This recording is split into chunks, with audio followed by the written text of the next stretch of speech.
जय हिंद दोस्तों, मैं किशन आप सबका स्वागत करता हूं। शुरू करते हैं आज के डिफेंस समाचारों को। बढ़ते हैं पहले डिफेंस अपडेट की तरफ, जो कि भारतीय नौसेना के प्रोजेक्ट 18 डिस्ट्रॉयर्स को लेकर आ रही है।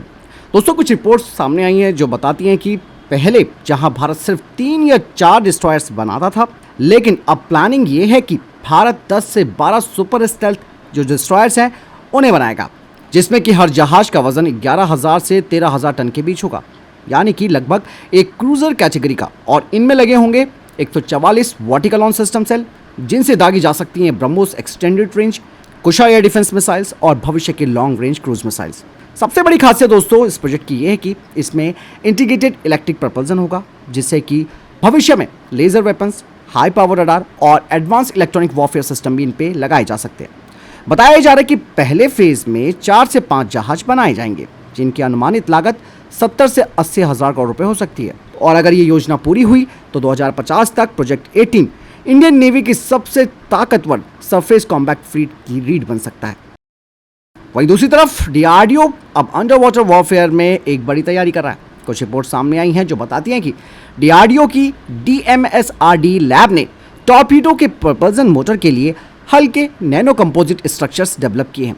इस नई टेक्नोलॉजी से मोटर की हीट जल्दी बाहर निकलेगी, जिससे उसकी जो परफॉर्मेंस और जो रिलायबिलिटी है वो बढ़ जाएगी। बताया जा रहा है कि ये जो नया मटेरियल होगा वो समुद्र के खारे पानी और जंग का भी बेहतर सामना कर सकता है, जिससे कि ऑब्वियस सी बात है टॉर्पीडो की उम्र भी बढ़ेगी। और सबसे इंटरेस्टिंग बात तो यहाँ पर यह है कि इसमें शोर और वाइब्रेशन भी कम होंगे, जिससे कि दुश्मन के सोनार के लिए टॉर्पीडो को पकड़ना काफ़ी मुश्किल हो सकता है। इवन इससे वजन भी कम होगा, जिससे कि भविष्य में टॉर्पीडो की रेंज, स्पीड और जो मनोवरिंग है वो काफ़ी अच्छी हो सकती है।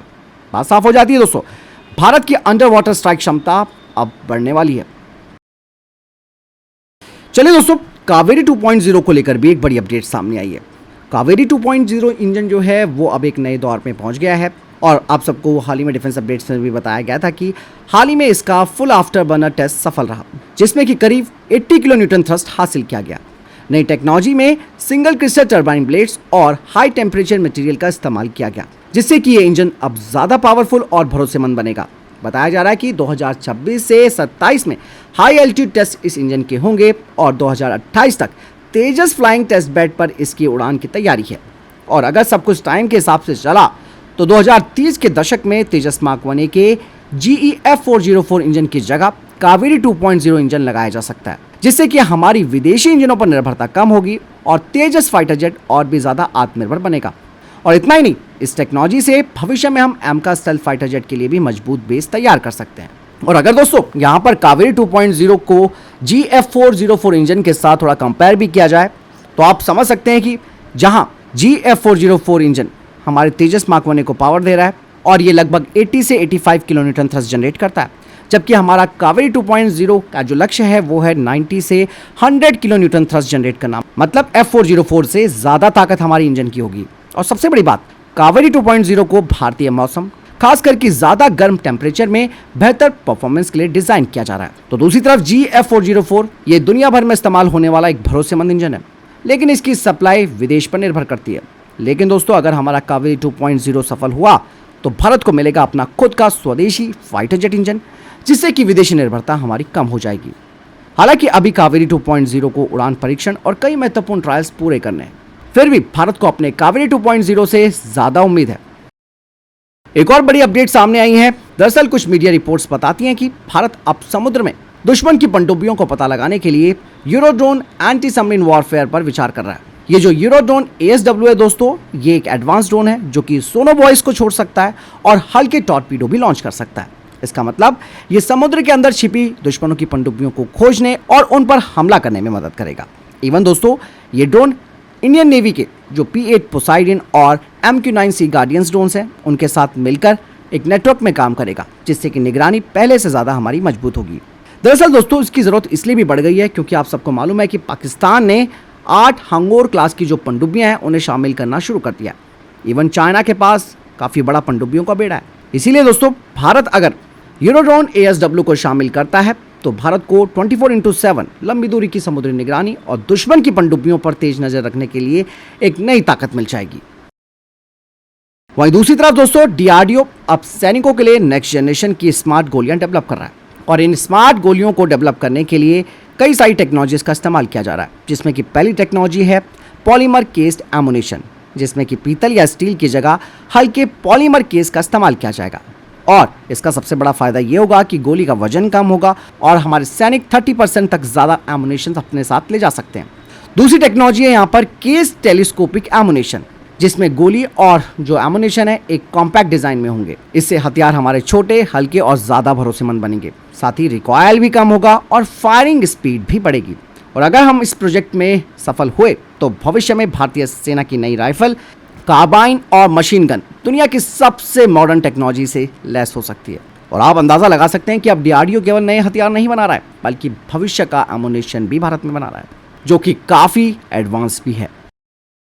चलिए दोस्तों, बात करते हैं ब्रह्मोस एनजी को लेकर। और बताया जा रहा है कुछ रिपोर्ट्स में कि भारतीय वायुसेना का Su-30 MKI अब पहले से कई गुना ज़्यादा घातक हो जाएगा। दरअसल नई ब्रह्मोस एनजी मिसाइल का वजन लगभग 1.2 टन के आसपास होगा, जबकि पुरानी ब्रह्मोस ए का वजन करीबन 2.5 टन का है। यही वजह है कि जहां हमारा Su-30 MKI पहले एक ब्रह्मोस कैरी कर सकता था, अब भविष्य में वो 5 ब्रह्मोस एनजी मिसाइलें ले जाने की क्षमता हासिल कर लेगा। जिसका मतलब ये है कि एक ही मिशन में 5 अलग अलग टारगेट्स पर हमला या फिर किसी बड़े लक्ष्यों पर, यानी किसी बड़े टारगेट पर मिसाइल की बारिश की जा सकती है। हल्की मिसाइल होने से दोस्तों एयरक्राफ्ट की स्पीड, रेंज और जो उसकी उड़ान क्षमता है उस पर भी असर कम पड़ेगा। मतलब साफ है कि नई BrahMos NG missile Su-30 MKI को दुनिया का सबसे powerful multi missile strike platform बना देगा। इसके अलावा दोस्तों डीआरडीओ अब मिसाइल डिफेंस के फेज 3 में एंटर कर चुका है। रिपोर्ट्स बताती हैं कि अब हमारे निशाने पर होंगी दुनिया की सबसे खतरनाक हाइपरसोनिक और MIRV मिसाइलें, जिसके लिए बाकायदा डीआरडीओ 2 नए इंटरसेप्टर्स को तैयार कर रही है, जिसमें कि पहली है ADAH और दूसरी है ADAM। ADAH का काम होगा मैक 5 से तेज उड़ने वाली हाइपरसोनिक ग्लाइड व्हीकल्स को हवा में खत्म करना। तो ADAM एक साथ आने वाले कई MIRV वॉरहेड्स और एडवांस क्रूज मिसाइलों को रोकने के लिए डेवलप की जा रही है। मतलब अब भारत का मिसाइल डिफेंस सिस्टम सिर्फ बैलिस्टिक मिसाइलों तक सीमित नहीं रहेगा दोस्तों, बल्कि भविष्य की सबसे एडवांस मिसाइलों का भी मुकाबला कर पाएगा।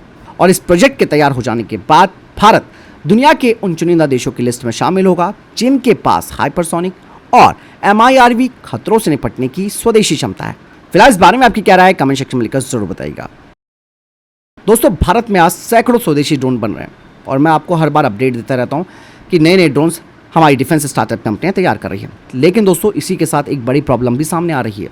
दरअसल हर कंपनी का अलग सॉफ्टवेयर, अलग कंट्रोल सिस्टम और अलग डेटा लिंक होता है। यानी कि अगर युद्ध के दौरान सेना, नौसेना और वायुसेना के ड्रोन आपस में बात ही ना कर पाए तो इससे एक बड़ा नुकसान हो सकता है।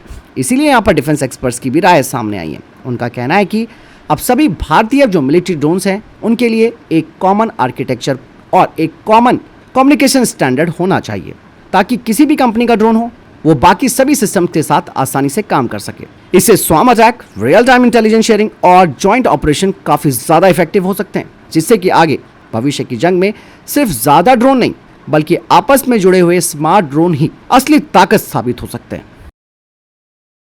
भारत की स्टार्टअप कंपनी आर्यवर्त टेक्नोलॉजी ने लॉन्च किया है अपना नया फैंटम टैक्टिकल UAV। ये ड्रोन कुछ ही मिनटों में डिप्लॉय किया जा सकता है और इसे रनवे की जरूरत भी नहीं पड़ती है। इसे कैटापल्ट या फिर न्यूमैटिक लॉन्चर से उड़ाया जा सकता है और मिशन पूरा होने के बाद पैराशूट से ये सुरक्षित वापस आ सकता है। यानी कि रिकवरी वाला जो मैकेनिज्म है उस पर ये काम करता है। फैंटम में ऑटोमेटिक मिशन मोड के साथ मैनुअल कंट्रोल के ऑप्शंस भी दिए हैं, जिससे कि बदलती हुई कंडीशंस में तुरंत फैसला लिया जा सकता है। ये ड्रोन इंटेलिजेंस, सर्विलेंस और रिकॉनेसेंस यानी कि ISR, टारगेट ट्रैकिंग और हाई रिस्क मिशंस के लिए तैयार किए गए हैं। ये काफ़ी हल्का, तेज और लंबी उड़ान क्षमता वाला है। मतलब फैंटम भविष्य में भारतीय सुरक्षा बलों के लिए एक बड़ा फोर्स मल्टीप्लायर भी साबित हो सकता है। और आप समझ सकते हैं दोस्तों कि भारत का स्वदेशी ड्रोन इकोसिस्टम अब एक और आधुनिक टैक्टिकल UAV के साथ मजबूत होने वाला है।